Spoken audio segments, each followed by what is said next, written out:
Podcast Network Asia.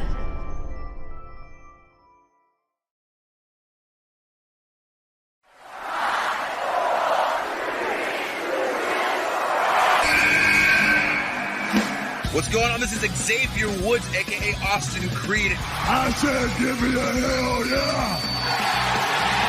Hey, this is Veda Zay. Hello, WWE Universe in the Philippines. This is Charlotte. Talent is not sexually transmitted. You need to go back to the drawing board because your game absolutely sucks! Hey everyone, this is Jeff Cobb. I'm Lewis Howley. I'm Sam Scotia. We are pretty deadly. Yes, boy. Yes, boy. Hello, my name is Ilya Dragunov, the star, the NXT UK champion, and you're listening to the Wrestling Podcast.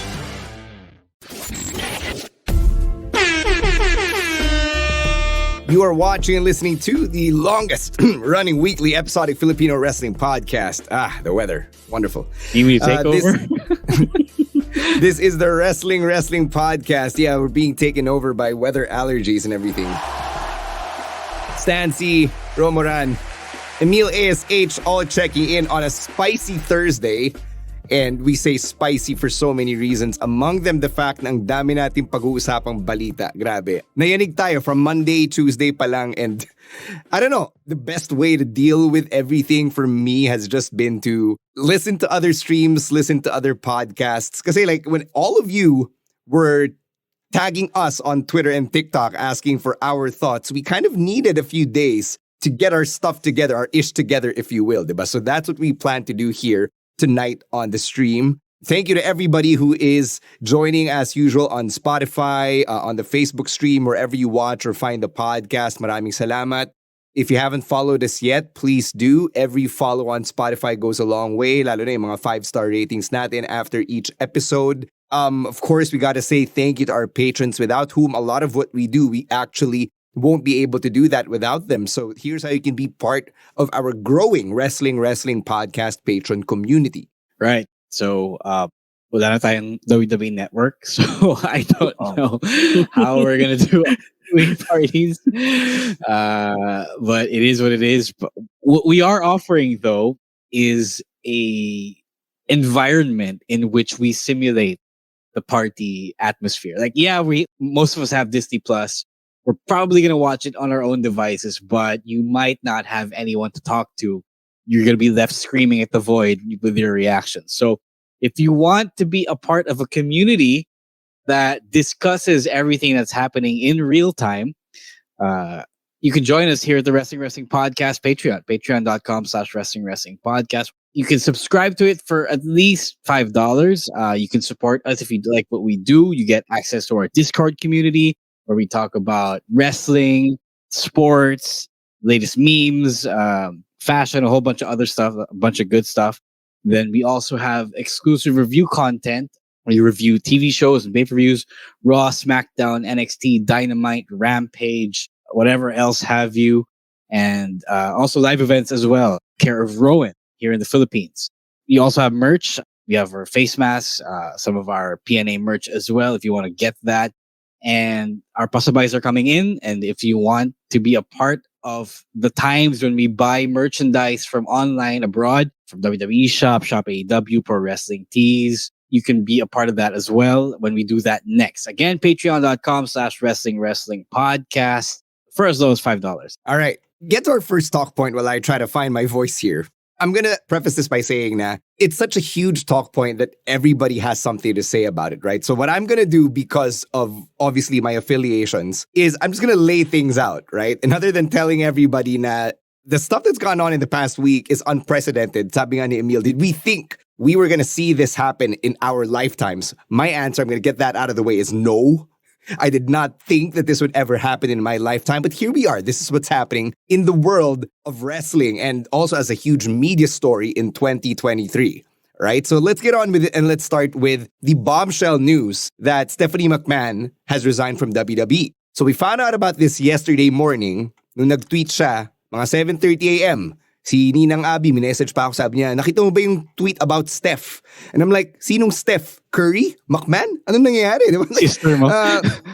Yeah, my sister's name's also Steph, right? So like, sinong Steph? It shocked me when I read yung press release that she's resigned as the co-CEO and that she's resigned from WWE altogether. Ito muna, before we get to everything else that went down. Initial reactions coming out of having read that press release. Let's start with Emile ASH. Okay, so when I learned that Stephanie McMahon has resigned, parang may yung feeling na, oh, something will happen. This isn't the biggest news of the day. This is just one of the biggest news of the day. And in any other days, ito yung headline natin eh. Stephanie McMahon resigns from WWE, but it's not. This is like the first domino that fell down on the events that happened yesterday. So, initially confused ako because ang ganda ng track record nila when she took over. And then with the rumors of Vince coming back, I really didn't think that Stephanie McMahon would be forced out or resigned, whoever you talk to. But yun, nagkaroon muna ng confusion because, again, wala pa tayong idea kung ano yung nangyayari. So it's more of wonderment as to why is this happening rather than maybe trying to find out what happened. So yun yung na-feel ko when I first heard this news. Mm-hmm. Yeah, Emile mentioned na yung nga, hindi natin alam pa lahat ng nangyayari and people in the comment section are already chiming in. Ikaw, Ro, with what little we know about this entire situation, what did you think when you read the statement? Actually, I woke up late that day. When I woke up, everything had already happened. Vince came back to the board last weekend, and then Steph resigned, and then Vince became executive chairman. So when I woke up, those two bits of news already happened. So I wasn't super shocked, or I wasn't thinking, okay, something else is going to happen because it already happened. And then the whole rumor mill started, which we'll get to in a bit, in which, the sale and the potential sale, the possible sale, and then stepping down. I thought it was weird, yes. It seemed when Vince came back to the board, it did seem that he was leaving everyone as is, like Nick Khan, Steph, Triple H. And I thought that was going to be honored for the most part. But I am not surprised as well that he didn't keep his word because it is Vince. Vince is Vince after all. He is the villain in the story. And I wasn't shocked that something this fishy had gone down. I did feel sad for Steph, pero I knew that she was still co-CEO with Nick Khan. And as long as one of them out of the two were still there, it would still kind of be okay. That was my reaction. Yeah, so we're at a point where people are trying to figure out the sequence of events as it happened. And what we're trying to do on this podcast is we're reporting you stuff na totoo lang talaga, right? Like, so many rumors have sprouted out as a result of the domino effect of the events that have happened. And we're not trying to add to that, okay? Sorry to cut you off, but I also wanted to say that people were asking us for our thoughts all week.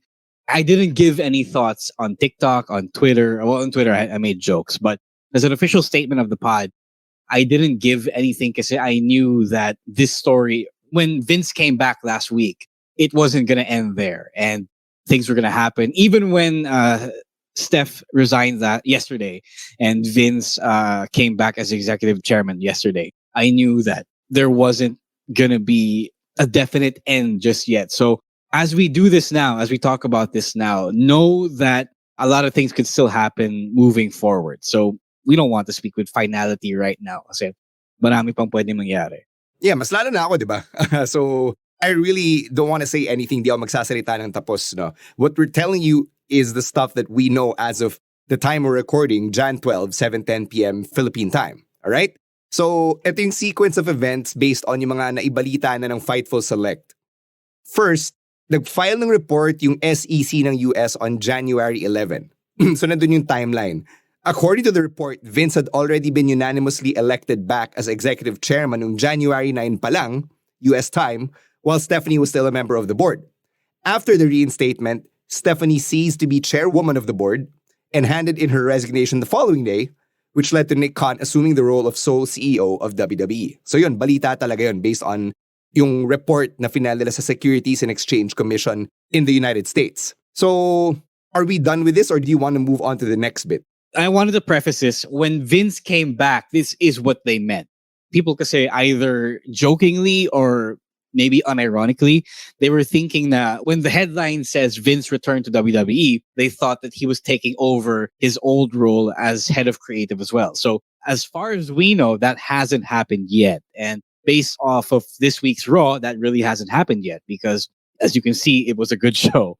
And I don't know how long it's going to last, but he has, for now, decided to leave Triple H in his position as chief content officer. So I just want to clear that up. I don't know who's going to listen to this. I don't know who's going to believe this, pero it isn't Vince back as Booker just yet.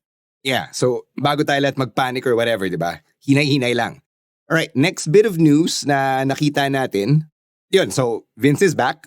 And after Vince came back, may balita din na lumabas that there's a class action lawsuit that's actually been filed against Vince from the state of Delaware. So there was a shareholder, hindi siya name, hindi pinakita kung sino, but a shareholder is suing Vince in the state of Delaware.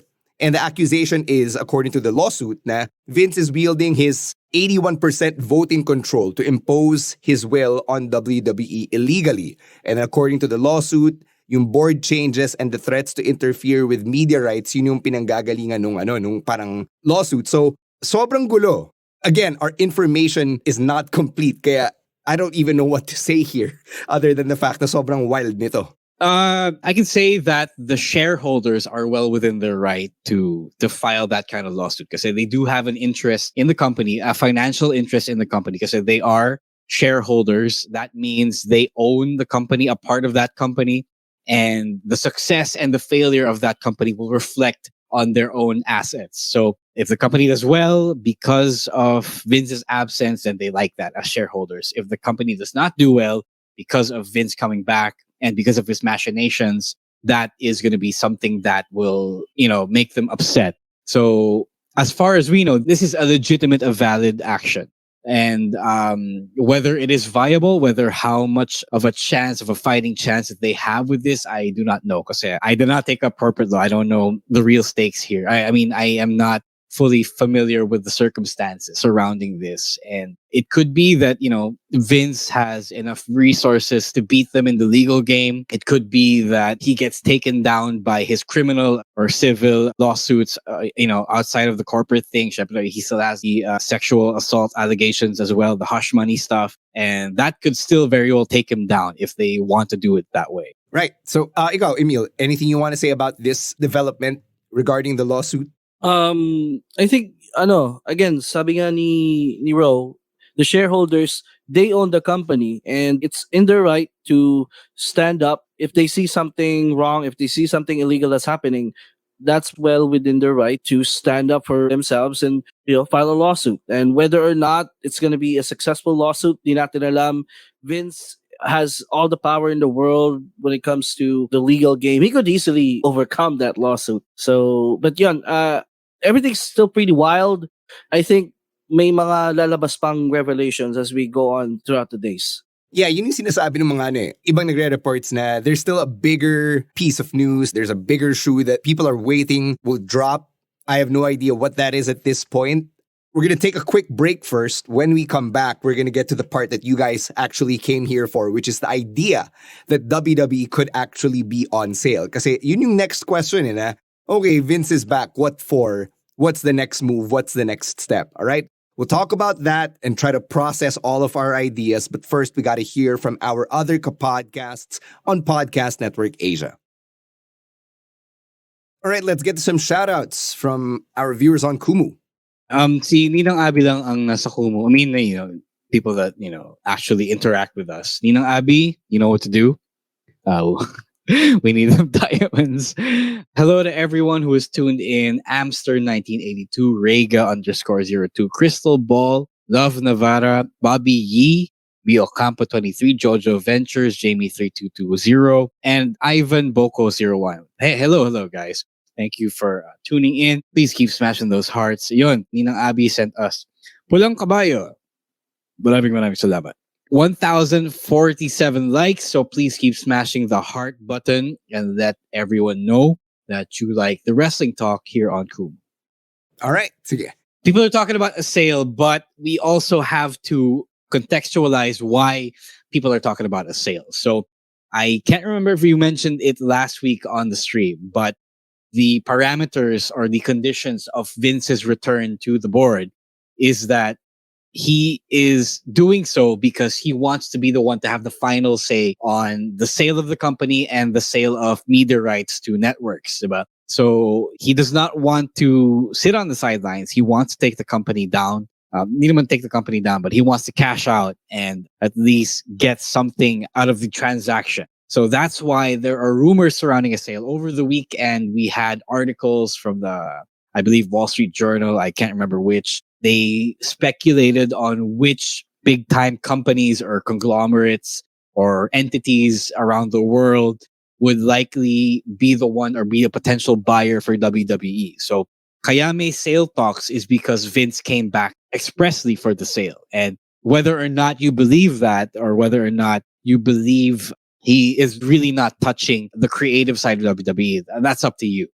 And I want to bring up this insight from WrestleNomics guy Brandon Thurston, who has a real grasp on the business side of WWE and the wrestling industry. And his prediction is that WWE would likely only be sold to a company that would put Vince back in charge of everything, I guess. So that's one thing to consider when we talk about who is likely going to buy WWE. Yun. Another thing we gotta mention is that there were rumors already going on prior to people talking about Saudi and its involvement, diba? Medyo lumala lang yung rumor mill because of a couple of tweets that came out after Steph's resignation. So the first tweet came from Steven Muehlhausen of The Zone. I'm not sure if I'm pronouncing his name correctly. Pero siya yung unang nag-report na reportedly daw nabenta na yung WWE to Saudi. And then pinatungan siya ni Cassidy Haynes of bodyslam.net na nagsabi rin na nabenta na siya. Yeah, that's from the Reddit guy who posted his speculation. Yeah. So in the days since, yung tweet ni Cassidy Haynes, nandyan pa, pero kay Muehlhausen, wala na. They deleted those tweets. What I will tell you is that kami internally, wala kaming alam. Kasi announcer lang naman ako eh. But when something this big happens in corporate, I don't think anyone in the room where it happens will actually leak information out this early in the game or this soon in the game. That's one. I think that's something that we have to all keep in mind. The second is that when you're selling a big corporation or a big company, I don't think it happens as quickly as, boom, in-announce na nag-resign si Stephanie from WWE kahapon and then ngayon nabenta na yung company. It doesn't happen that quickly, no matter what company you're talking about. Third thing you have to keep in mind as we all try to process this information is that we live in a time where big media companies are actually gobbling up one another. There's a reason why all of these mergers and acquisitions are happening. Because nagkakaroon ng shift in the tide of how big media companies are making money. For example, there's a reason why Disney acquired Fox. Because of the content and all that, and because I guess Fox isn't probably making the same amount of money that it used to. I don't know what the case is for WWE, who's been saying na record profits year after year after year. So, wala akong masasabi about that. But with a story like this, na yung companies acquiring one another, it doesn't happen so quick in the span of 24 to 48 hours. Which is why when all of these rumors about hala nabenta na, when that all came out, my gut reaction is to tell people to wait lang, hold the phone, kasi it doesn't happen that quickly. Yeah, unless he was actually brokering a deal behind the scenes in the whole 5 or so months that he was on the sidelines. So that could be a thing, but a lot of people have also categorically denied that there was a sale. Like Ariel Helwani has already come out to say that a source has told him that hindi naman totoo to. Sean Ross Sapp refused to confirm the rumors, and now is a good time to actually believe him, right? So he looks, he comes out smelling good in that exchange. So it isn't true just yet. Would it be true somewhere down the line? It could be. It's possible, especially since Saudi had gotten the benefits of a company like WWE coming to their shores. One more thing that we have to tell you is, nireport ng Fightful nitong weekend that WWE hired JP Morgan to advise on a potential sale. So yun totoo yun kasi nireport siya ni Fightful. Okay? They actually back that with whatever sources that they have. So, okay, now that we're talking about the idea of a sale, we're not saying na nabenta na si WWE. And the logos you have on your screen right now, eto yung mga companies that are supposedly in the mix. Let's just fantasy book here if you guys want to do this. If hypothetically WWE is being sold, sinong gusto nyong bumili? And why? Let's start with you, Emile. Hypothetically.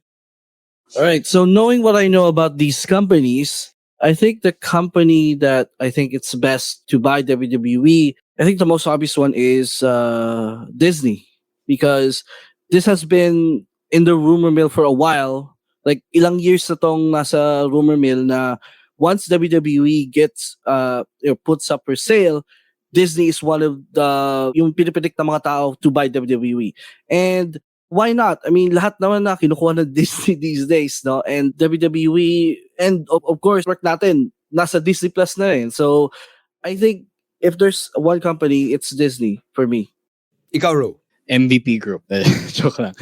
No, Disney as well. Yeah. Not only because I work for Disney right now, but Disney has shown an incredible track record. The companies and the IPs that they have bought, Star Wars, Lucasfilm, is, kind of mid, but it's okay. It's not, terrible at all. Marvel, syempre, we all know how that's like right now. Fox, okay din. I think the strategy for Disney is to, leave it well enough alone to the people who actually know how to run the IPs that they gobble. So I think they are in good hands with Disney. Warner, Discovery, hell no, going off of how mismanaged their strategies for DC, HBO, and the like are. So definitely not. Pag Warner yung bumili, The Rock will never come back to WWE. I think I can say that. Paramount is not a big enough company for that. Paramount is just a network. Comcast for the NBC thing, pwede rin, since NBC is already showing Raw. I think they would be good for that. I think there is a good chemistry there, since WWE Network is also on Peacock in the US. Those are my top two picks: Disney and possibly Comcast. Can I just say, like, for people like Glendale who are making jokes like, hi, I'm the tribal chief Roman Reigns and you're watching the Disney Channel. Like, I get that that's funny and it's a reference to our childhood. But seriously, you don't see NBA players do that when they show NBA on ESPN. Right? ESPN is owned by Disney. So that's pretty ridiculous. It's a good point that you brought up. I still see people who have a pedestrian understanding of how the mergers work. Just because Disney as a parent company is family friendly doesn't mean that they're going to push the family friendly paradigm on the companies that they buy. So you don't see Marvel suddenly becoming all PG, diba? So you can still hear shit and fuck on Marvel programming, diba? It's not going to be whitewashed because Disney is known to be a family friendly brand. Yeah. May I add something, no? Yung earlier, yung sa sale, it's pretty telling when there's no major news company that picked up yung mga rumors kahapon. You know why? Because they're rumors. Exactly. Doon pa lang, siguro, dapat yung mga fans natin, alam na nila na all of this is just rumors, wala pang confirmed, because usually if something big happens, pag totoo siya, mostly, napipick up na siya ng mga major news companies in the US. But with this one, we didn't hear anything. Not even ESPN, no one picked it up. And also yung CNBC also called out all those yung mga rumors on their programming kahapon na all of these are just mga sabi-sabi lang to, nothing has been confirmed yet. Plus, a sale of a major company doesn't happen overnight. May mga processes yan na dinadaanan before WWE can be bought by either one of these companies. Exactly, yeah. All right, let's talk about the elephant in the room, and that is the potential involvement of the Saudi Arabia Public Investment Fund in this story. Now, again, has not been confirmed. Sina Sean Ross Sapp mismo sinasabi nila na kung meron kayong naririnig na rumors, false pa siya at this point.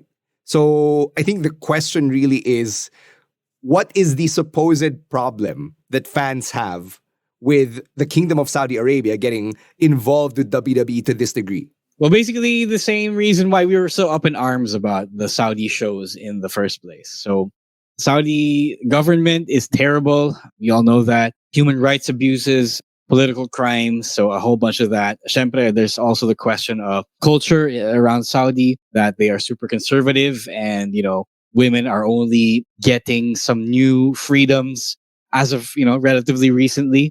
So there's a whole bunch of problematic things surrounding Saudi. But we have already normalized a whole lot of this. Like, we've already pretty much normalized the Saudi shows in WWE.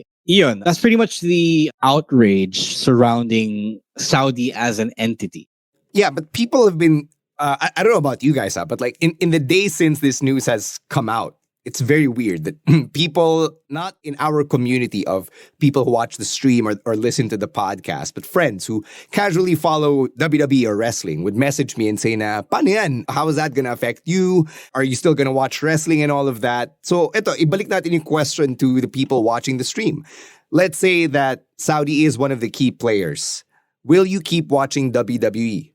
Ikaw, Emile. Napakahirap niyang sagutin, pero at the same time, my morals tell me na if Saudi is gonna be involved more with WWE, then maybe I'll take a step back. With the Saudi shows naman na before, I don't really get excited for them. I don't, sometimes di ko nga sila pinapanood because of the problematic elements of Saudi Arabia as a country and as an entity. So kung sila na talaga, maybe I'll take a step back muna, no? Because I just can't support a problematic entity like that. Okay. Here's the thing, though, for a couple of things. One is that we don't know if ever it happens, if ever Saudi buys the company with their Maharlika investment fund. We don't know if they are going to have a huge stamp on the company. Like, I don't know if they're going to intrude on the company's branding and culture. Like, our women's are going to be, downgraded down the totem pole? Is Sami Zayn going to be, buried because of his ethnicity? Are LGBTs not allowed to be expressly LGBTs anymore, explicitly LGBTs anymore? All of that is a whole big what if at the moment. So we don't know how much Saudi is going to influence the company if they do buy it. And the second point is, prior to this, or prior to Vince leaving, the company has been ruled by someone terrible who has politically supported Republicans and conservatives and Donald Trump and, John McCain. Even though they don't tell you outright, they do, because that's where Vince puts his money in. And I don't see you have a problem with that. I don't see anyone have a problem with that. They still watch the shows only because they don't brandish their political affiliations too much until you read them in the news, unless you are savvy enough to read them in the news. So may ganong factor. As Aaron said in the chat, there is no such thing as ethical consumption in our society today. You can step back if you want, but I'm just telling you that the entire time you were supporting a terrible system that just so happened to employ a whole bunch of good guys and girls. So if you're going to quit WWE over those bases, then I just thought that you should know about all of that, and that you were supporting, you were throwing your lot in with that kind of people this entire time. So going to the question of whether I will watch, yeah, I will watch until something bad happens. Like, my biggest fear, actually, personally as a fan, is babalik mo si Vince as creative head. Is he going to take over the shows again? Because if yes, the shows are going to suck again. Every good thing that Triple H did for the company, for the shows, will be undone. And that's my bigger issue right now, because I think that is the bigger thing that will impact not just us fans, but also the morale of the wrestlers and whoever, the entire staff, the entire crew. Yeah, if you guys want to go to a different insight on like morality and corporate and all that, I would just recommend that you watching stream ni Eric Bischoff from earlier this week. He did that with John Alba. Go to the 38-minute mark and listen to him talk about corporations and morality, because he does say something that I tend to agree with in terms of drawing the line when it comes to like your ethics and what corporations you support with your money. Ganun na lang. It's a very, very fine line kasi I as an individual cannot tell you which companies or corporations to support with your money, right? None of us here on the podcast can. It would be nice if you support the company I work for. That would be great. But like, walang pilitan. You know what I mean? And I think it's better that you check out that piece, that timestamp that I told you about, because I think it's a better way of explaining how to reframe this entire thing that people are talking about. Because everybody has been saying, ayoko na. What a terrible sequence of events. And I'm not here to like argue against that. I'm just saying that before you go out and make a sweeping generalization, you might want to rethink about that first. Yeah, I don't want to invalidate or belittle anyone's outrage. If you are truly outraged and you actually do feel it inside your heart that, oh, Saudi bad, I don't like WWE under Saudi control, you do you. Go man. But I just wanted to say that it just hasn't been any different from what you were doing before. So sayang din, especially if the company continues to put out good product. You know, sayang din. Kasi the boys and girls are working hard. Hopefully Triple H keeps his job and works hard to give us a product that is better than we've been watching for the past 20 or so years, you know. Any other thoughts that you guys want to get out there about this topic, or you want to go move to the stuff inside the ring? Emile? Yun, so yung point ko kanina, sorry, di ko nadagdag. Again, yun, I think may point naman nga si Ro, no? It really depends on, for me then, the product. If the product stays the course, then I think it's fine. Pero if magre-reflect sa product, if Vince returns and the product somehow deteriorates to what it was a year ago, then, maybe I'll take a step back. Again, depende rin sa product. And again, yung sabi nga rin ni Stan, no, there's a fine line to it. So for everyone, we should just reflect muna, no, before making general statements like screw WWE, screw Saudi, and all that. So, yeah. Hey, we're not trying to get people to write reflection papers or whatever. It's really just wait for all of the information to settle. Wait for all the verified facts to come out, and then we take it from there. Yes. Right? That's all we ask on the podcast. Yeah. All right. Let's move on to stuff that's going on inside the ring, because we've spent way too much time talking about the biggest piece of news from outside the ring. All right. Inside the ring on Raw, we saw this week that Adam Pearce has taken the first step towards separating the unified titles. So it was very curious to us. Now, when Tag Team Turmoil happened, this was really just for the Raw Tag Team Championships. Emile, napansin mo ba to? Yes.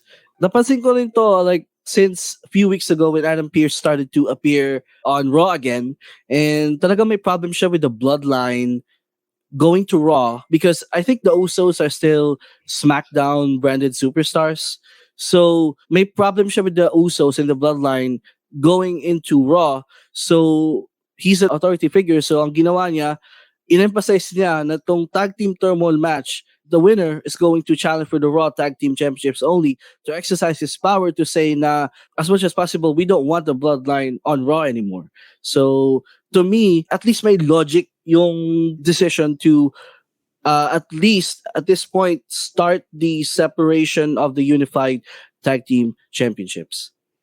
Ikaw, Ro, you've come to like the idea of just a unified world champion. Do you feel the same way about the Tag Team Championships? Yes, because Triple H did make the Usos defend them more. So I like that. I've come around because Phil Schneider of The Ringer likes to talk about how he only wants one set of titles for everything, especially one world championship. I get it now. It's also because they did such a good job of elevating yung US and Intercontinental Championships that I'm totally okay with a flavor of the month going up against Roman.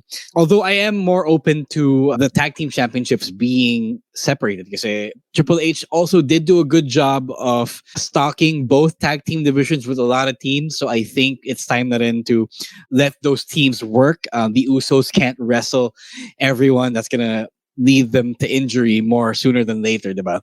So I want the teams on SmackDown, kunyari, to finally have something else to fight for other than themselves when they're not fighting for the Tag Team Championships. I want the Raw teams to fight for something as well. I think those make sense the same way the US and the Intercontinental Championships make sense.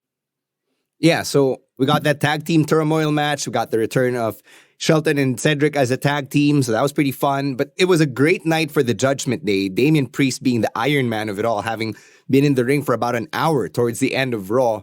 And the Judgment Day not only won Tag Team Turmoil and the number one contender status, but they introduced us to Prison Dom, which is the highlight of Raw this week for me. I don't know how many of you guys in the comments watched The Office, but this was totally Prison Mike in the form of Dominic Mysterio. Sobrang tawang-tawa ako when Prison Dom went in full form and just regaled us with his stories of his time in the joint. So Emile, what did you think of how Prison changed Dominic Mysterio? Again, no, as an The Office fan, I love everything about this segment, and I can't help but to laugh every time Dom, especially in the last few weeks, appears on Raw. And ito na yung pinaka-peak nung yung recent run niya. He's so funny, and yung stereotype of a wannabe tough guy trying to act tough just because he spent some time in the joint will never be not funny to me. I just want to comment, no, Dom has really done wonders for the Judgment Day. And before Dom entered the scene, they were lukewarm at best. Parang ano pa nga sila parang serious gothic group. But when Dom came to the scene, he injected a comedic side to all of them that they didn't know that they have. And now they're one of the best things on the show. And it's all because of Prison Dom. Mm-hmm. Igoro, what do you think of Prison Dom? Okay, I don't know if you guys thought about this. I don't know if you guys caught it.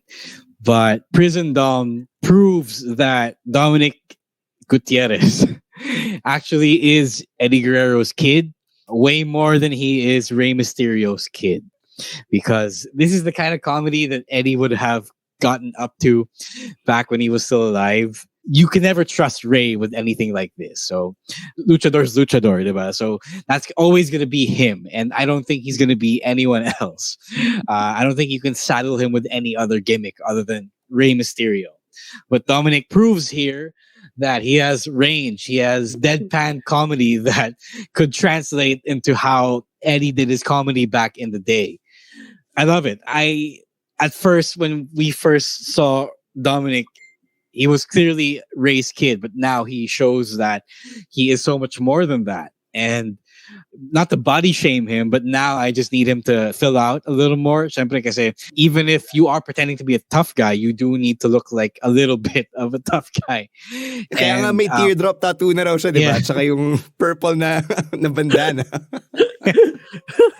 Yeah, but he knows how to turn it up. I like this for him. I like this for him a lot. Even though it kind of makes the Judgment Day look a little silly because they were backing up his fake prison stories. At least magaling naman in Judgment Day in the ring so that they can back up whatever silliness they get up to. So it really is like Bullet Club in the WWE. So I like this for him. I like it a lot. I don't know where it goes, but it is hilarious.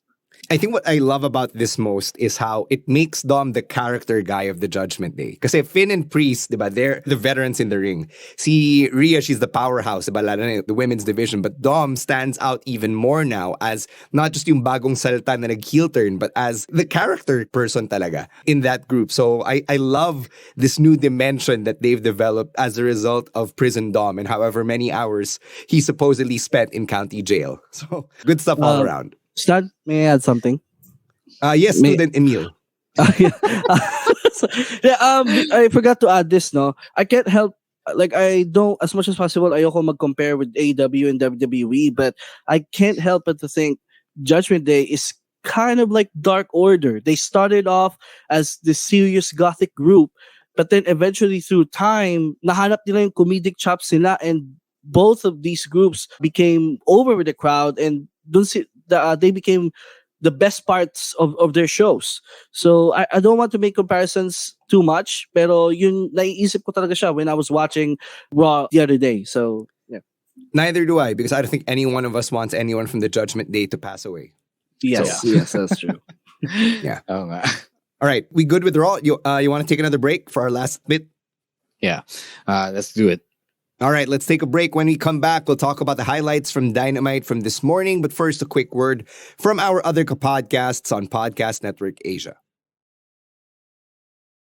This is the part where we talk about the stuff that didn't make it onto the live stream. It's the audio-only part of the podcast. And we got to start with the Tribal Chief, the head of the table, Roman Reigns, who continues to mess with our favorite honorary ooze, Sami Zayn. So this past week on SmackDown, yun, puro mind games pa rin. And now people are wondering when the big Sami match is going to happen. We've talked about this before, guys.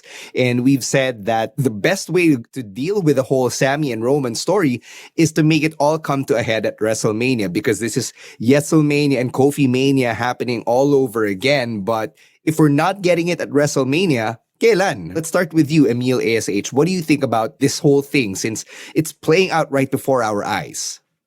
So umabot na tayo sa point where things are starting to get interesting. And we're now seeing the seeds being planted for a possible turn. And ang interesting lang, because I thought the way it would happen is that Sammy would cost Roman a match, and then Roman's gonna get mad, and Roman's gonna turn on him. But it's interesting that nagiging popular, nanonotice na ni Roman na Sammy's really getting over with the fans, and he's not liking that, and his ego and his pride doesn't want to take that, na mas cheer ng tao si Sammy over him.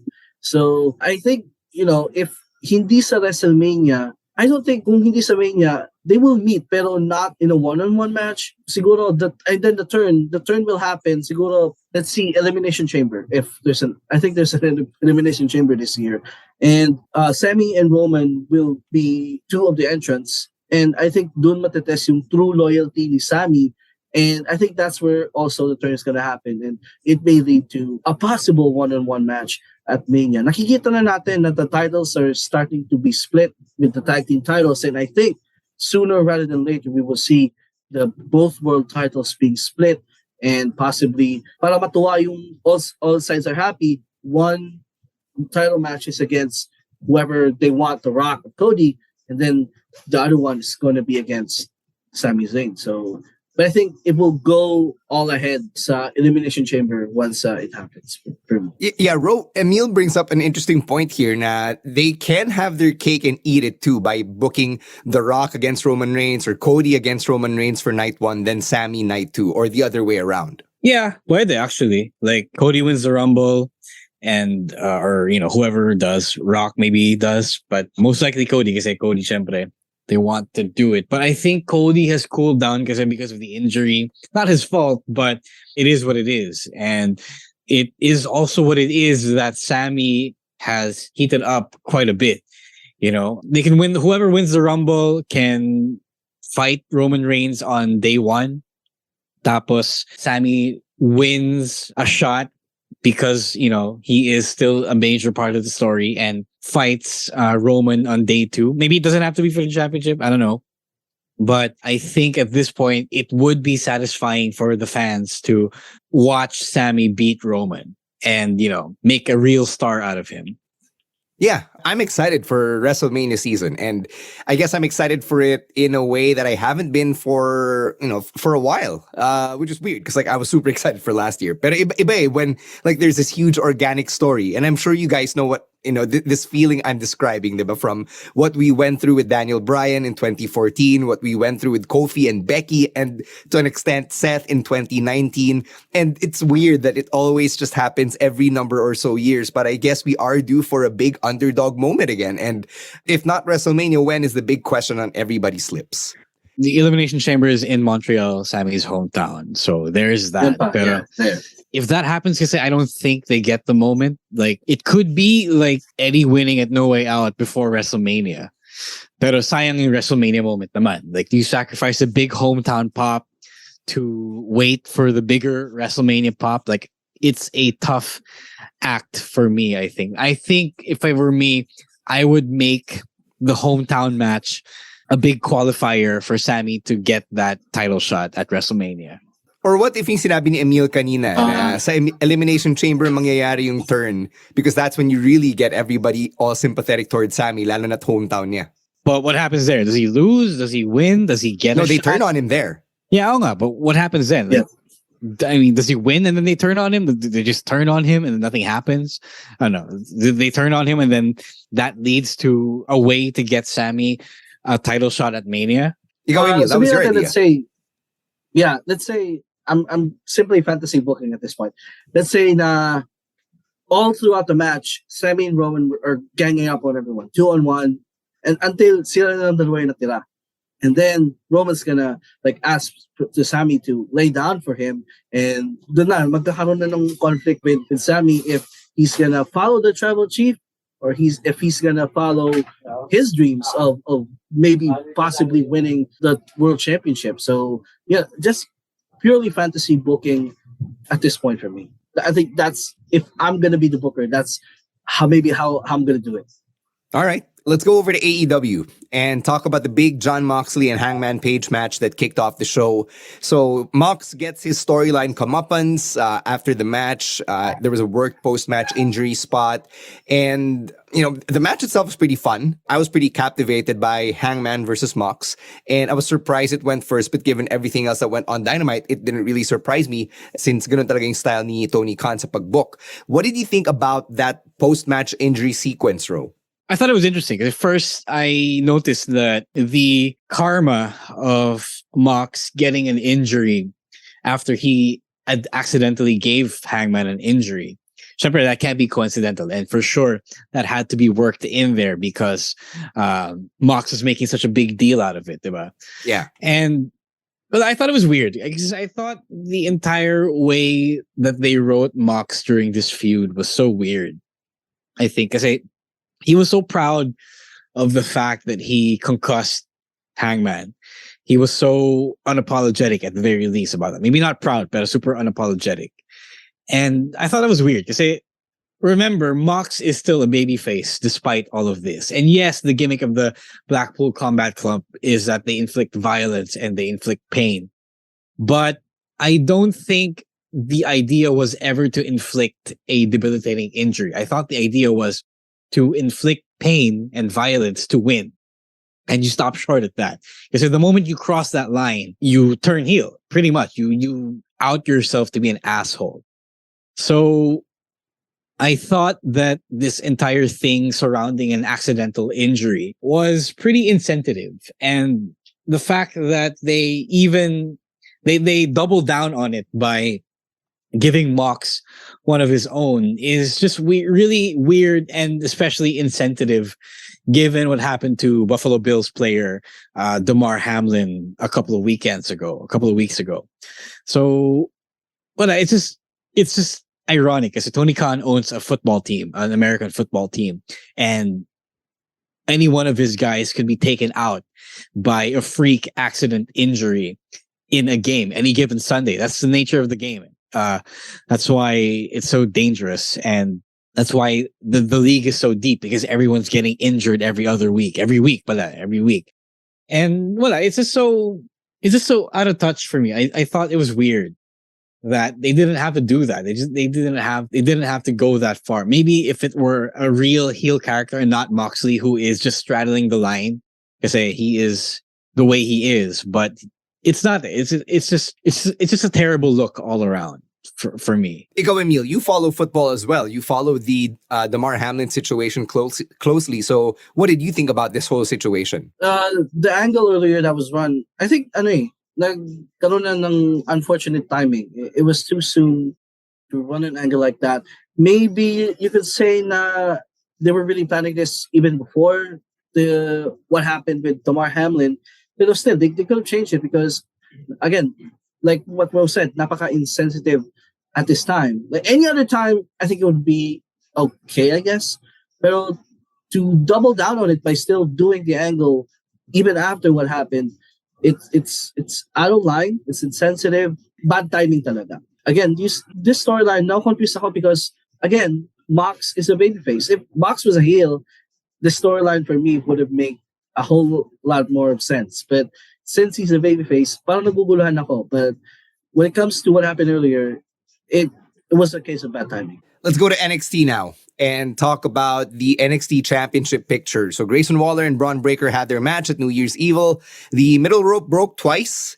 And the second time that it happened, it led to a Grayson Waller count-out loss, which led to the Heartbreak Kid Shawn Michaels announcing that the rematch will be at Vengeance Day inside a steel cage. It's always tricky to work around yung ganung spot where a part of the ring breaks. So, ikaw, Ro, from the perspective of a worker, what did you think of how that went down? Yeah, you're right. They've just been lucky that for the other times that they have done a rope break, a breaking rope spot, not a rope break, it went well for them. But this one, syempre, the rope broke ahead of schedule. Like, if it was supposed to break like that, the referees wouldn't have come in and tried to fix it. And then it happened again. And then that led to the finish. So you know that it was supposed to happen like that. And they loosened up the ropes just for that spot. And it was unfortunate because the first break, the accidental break, ruined the moment. And when that already happens, I think it was a better idea to just find a different way for the count out. Like, yes, it's tough to call something different on the fly, but I think it would have been a lot rewarding. Like, I would have gone for a double count out instead, diba? It wouldn't have made Braun look weak. It was a lot easier to get to on the fly, like, crashed through a barricade or something, or, take each other out with the finisher on the ramp or something. It's likely, it's possible, it's doable. Sayang lang. But, in the end, they did get to where they were going, and it's relatively a minor gripe, but sayang lang. It was, NXT is a place where you learn lessons, and that could have been a teaching moment, Andre Chase aside. Ikaw, Emile, what did you think of there not being a conclusive finish? Kasi nga, they were apparently building to the steel cage match at Vengeance Day. It pretty much went to yung prediction ko coming into this match.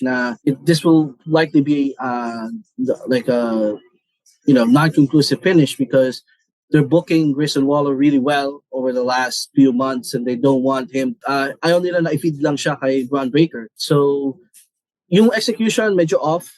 I mean, I thought the rope was supposed to break twice. So, kala ko talaga dalawang beses siya dapat na break. That, nung huli lang dapat talaga na break yung ropes. So, I'm fine with it. I think alam naman ng most of the audience na it will happen that way because there is an incoming pay-per-view for NXT, which is going to be on next month. So, and Grayson Waller and Braun Breaker are two of their top stars. So they gusto nila na sila yung mag-main event on. So I'm okay with it, perfectly fine. It didn't make Grayson Waller look weak in defeat, even though he didn't win the title. Ikaw, Ro, did you think that medyo nawalan si Grayson Waller as a result of how things went down at New Year's Evil? No. I mean, a count out is a good way to prolong a feud, diba? I think he did really well in the match. So I don't have anything against it. Okay lang din. Na they did this to get to that. At least it's not a one and done Braun Breaker thing. So maybe there is hope for our boy to finally win this and to be the one to end the Braun Breaker streak. Well, that gives us all the more reason to tune in to that NXT Premium Live event at the top of February. All right, as we close things out here for NXT, Ro, let's talk about your boy, Jinder Mahal, who made a surprise appearance on NXT and looks to be in a major storyline going forward as he leads in the share against the Creed brothers. Yeah, really love this. He looked great, huh? Yeah, he did look great. He also wrestled one of the better matches I've seen him do. I don't know if it was because Julius made him do all of that running around, or he finally put it all together. But it was really good. It was a fun watch. I like the spot for him, mostly because I like all the spots where the main roster guys who aren't being used so much go down. Syempre, I don't know where this leaves Shanky, but Jinder has the more upside between the two of them, diba? And Veer as well. He has ties to Veer, so this alliance makes sense. And I do like, again, we've mentioned this before, I do like the idea of front-loading NXT with stars you've seen on main roster TV. Ikaw, Emile, your thoughts on Jinder not being hindered on NXT? I love it. Again, like Rose said, the more guys from the main roster that will come into NXT, yung mga di naman ginagamit, just let them rehabilitate themselves, their characters in NXT. And nakita na natin to with several guys like Mandy Rose, Dolph Ziggler. The New Day are having a good run so far going back to NXT. So Jinder Mahal is kabilang na siya sa list of main roster people who I think will do better in NXT rather than kung babalik lang sila sa main roster. And he looks great. He looks in shape, and looking forward to Jinder Mahal tearing it up in NXT. There you have it. That's our audio-only part for this week's episode of the podcast. If you have any thoughts that you want to send our way, or if you want to join in the conversation, it doesn't have to stop with the pod. You can always find us on TikTok and on Twitter at Wrestling2XPod. Let's get to some shout-outs over on Kumu. Not much shout-outs. I honestly don't know why we still go on Kumu nowadays, but it is what it is. But I mean, like, I don't know. I don't know if that's real, if that's actually human, but we do get likes. We are almost at 3,000 likes, so keep smashing those hearts to show whoever is still left on Kumu that you like the wrestling talk. Abby, pwede ka naman manood sa, sa Facebook eh. We just don't have stars though because it's incredibly hard to get us to get stars on this. O to, yung mga peanut gallery natin, pinapoint out nila na may article ang Cultaholic stating that Nick Khan met with Bob Iger, the CEO of Disney, and James Pitaro, the president of ESPN, earlier daw this week. Report daw siya ni Dave Meltzer on The Observer. So yun lang ang alam natin. Walang details whatsoever. So before we all get excited or worked up about it, kung totoong nangyari nga, it was just a meeting. Wala pang kinalabasang details. All right? Let's go over and talk about AEW, and let's start by talking about Adam Cole, baby, who made his return and cut a very impressive babyface promo. And I gotta say, I did miss Adam Cole. He's been out for a few months, and whenever he comes back, it's always a babyface pop because he's Adam Cole. But the performance he delivered today in the ring convinced me na, hey, this guy is actually a believable babyface. What did you think, Ro? Yeah, everyone who's tuned into the podcast for some time knows that I'm not the biggest Adam Cole fan, but that was only because he was trying to act bigger than he really is back in the NXT Undisputed Era days. So I didn't like that about him. But as a babyface, he's pretty good. He is pretty entertaining. I like watching him wrestle as a face, and I like this a lot. I like this version of him, especially with the generally smaller guys over in AEW. It was a good promo. Interesting that he is cleared and healthy and fully recovered after all the physical trials and feelings, debilitating feelings that he went through. So great for him. Syempre, I don't want to see a guy go out before he decides to go out of the business. And I don't want to see a guy not be physically okay. So I'm happy that he's fine. I'm happy that he's recovered. And where he stands here, especially with Kyle sidelined, Bobby Fish gone, the Elite doing something else, I don't know what, but it will be interesting. Ikaw, Emile, na-miss mo ba si Adam Cole, baby? Definitely. I am so happy for Adam Cole now that he's back. And mas masaya ako with the fact that he's gonna be a babyface going forward. I feel like there's so much potential in an Adam Cole face run. And I was really happy for Adam Cole earlier in his promo. He was babyface adjacent for once. And for a while, it was scary, because he was out for how many months. And may mga speculations pa nga na he's not making that good of a recovery and his career might be in jeopardy. But thank God he made a successful recovery and now he's back for good. Saka, I think he's really believable as a babyface because we all know how good of a person Adam Cole is in real life. And in a business full of bad people, there are few who is as genuine and as good-hearted as Adam Cole. So that's why I'm behind this space run. And I think heel run na rin kasi niya has run its course. He has been a heel for the longest of time, except for that short period in NXT where the Undisputed Era were faces. Heel siya for like how many years na. So this is a restart for him. Medyo naumay na din tayo with his first few months in AEW. So this is a good decision for him to be a babyface. And I think people will be more behind Adam Cole this time. Mm-hmm. Other stuff that went on Dynamite today, we mentioned his friends in the Elite. They are now 2-time Trios champions after winning match 7 of the Best of 7 series. Where do you stand, Ro, now that the Best of 7 series is done? Because when this all started, you said that we did not ask for this. Yeah.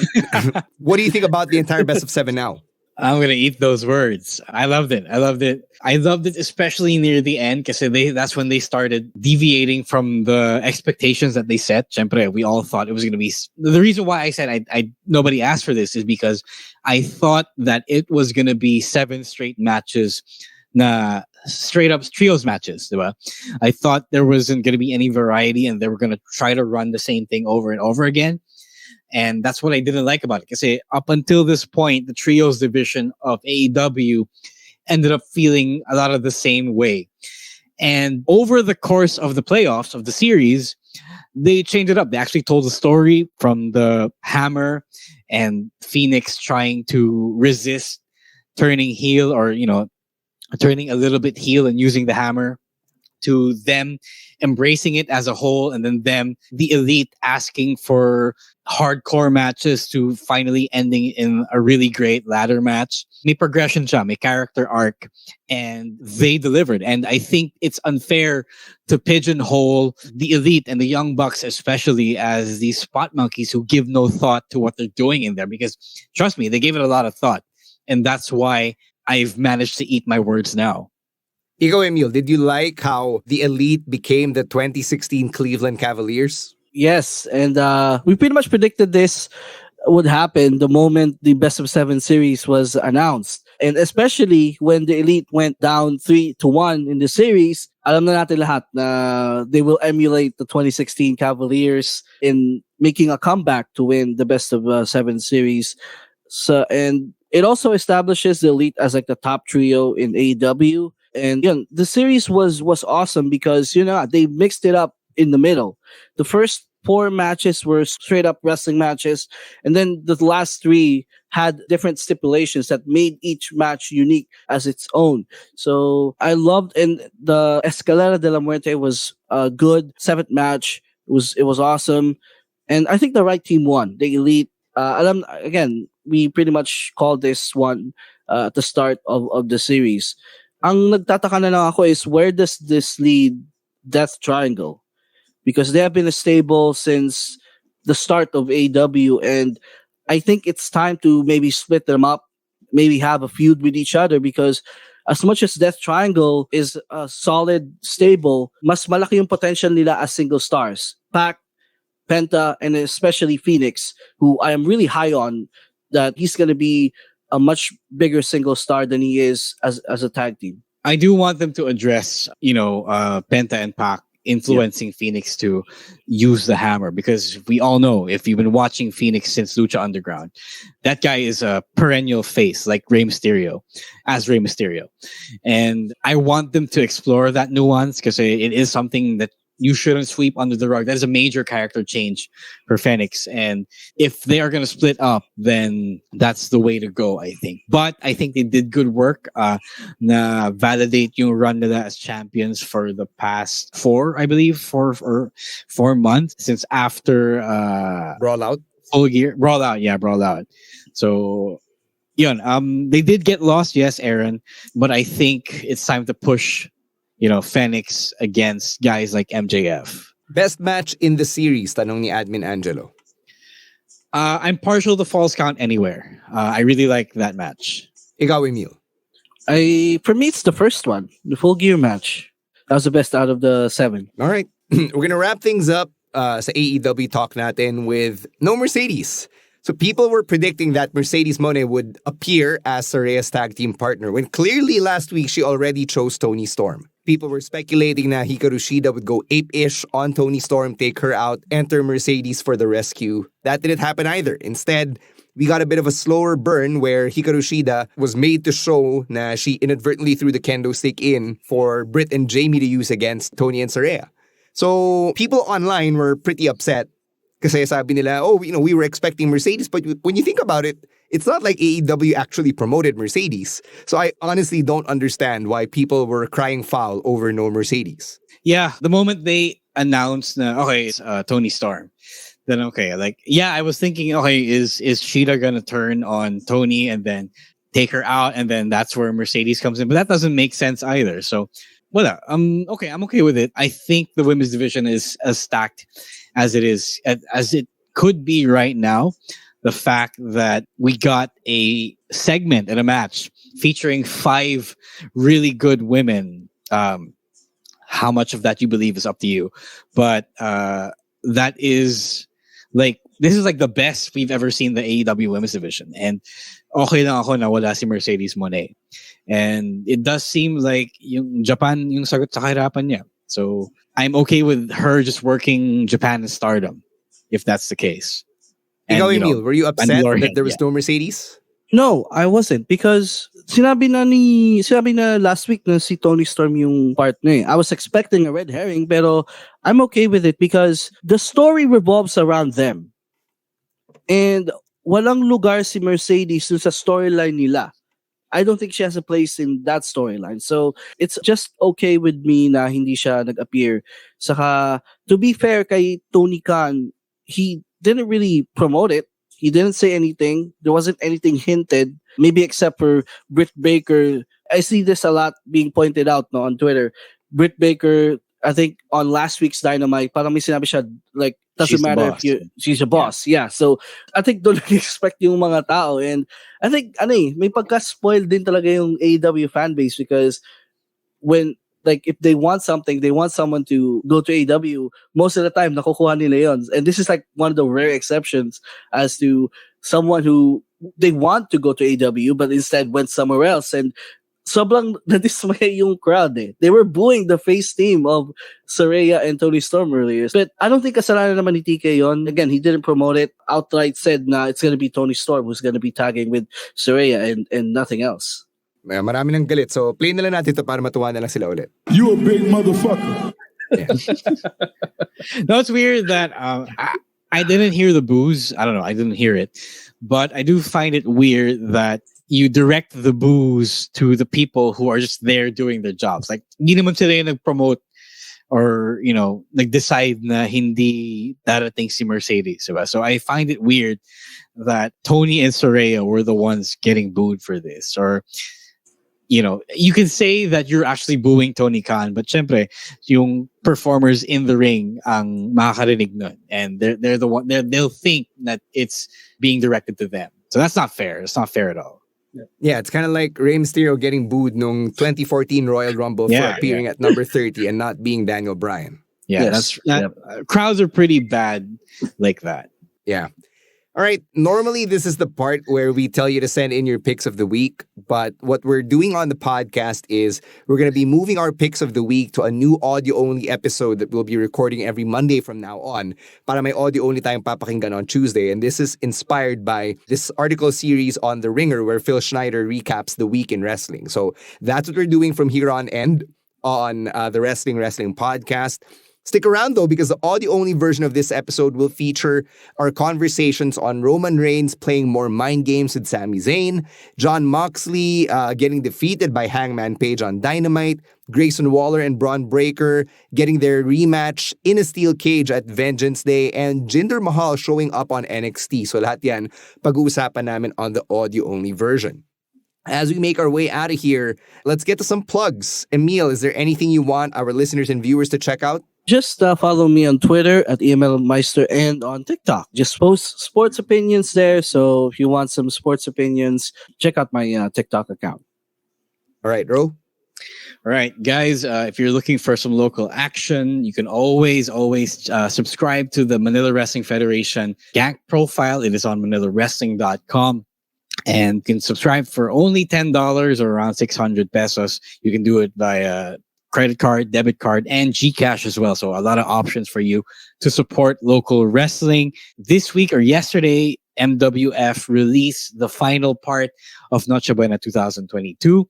That contains the main event between Fabio Makisig and Jake De Leon. Arguably the best Manila Rules match I've ever seen so far. So that's a good watch if you want to know what's up with Manila Wrestling Federation. And syempre, we have our TikTok at Wrestling2XPod. You can tune into that and subscribe and follow there for highlights and clips of both, local wrestling and syempre the clips from the show, from the stream. So again, at Wrestling2XPod, and syempre, follow us everywhere. Subscribe to our Patreon if you want to support us and if you like what we do. All right. Really appreciate everyone joining us for another stream and just, breaking down everything that happened this week. We know it was a lot. There was so much to unpack, and we just want to say thank you to everybody who keeps on following the show, and interacting with us on social media. Maraming salamat. It really means a lot to us that you go to us whenever all this big ish goes down. Sobrang laking bagay nun because it tells us na, we've been doing something right all of these years. And as we gear up for our 9th anniversary this April, we want to take you on the ride pa rin. We've got some stuff we're planning for 2023, like another in-studio recording like we did for our 8th anniversary. We're going to do that at our new home at the new podcast network, Asia Studios. So shout out to our producers, our babyface producers over at PNA for making it all happen. And thank you to them for all of the work that they do for us. Thank you as well to all of our patrons, our subscribers, our followers for your never-ending support for the podcast. And as Emile mentioned, don't forget to engage with us on social media at EML_Meister, at Monday Night Rowan, at Chino Supersized, at Rowiswar, and at _Stancy. Syempre for the pod, it's at Wrestling2X Pod. And on Facebook and Instagram and Spotify, it is at Wrestling Podcast. On behalf of Emile ASH and Romaran, Stancy saying please take care, stay healthy everyone. We'll catch you sa audio-only episode natin with our picks of the week, and next week's live stream, tingnan natin kung ano pang big news ang mapapag-usapan natin by then. Alright? So until then, let's go back to work and be happy para di na magalit si Donna rin. Peace out. Alright, bye-bye. Peace.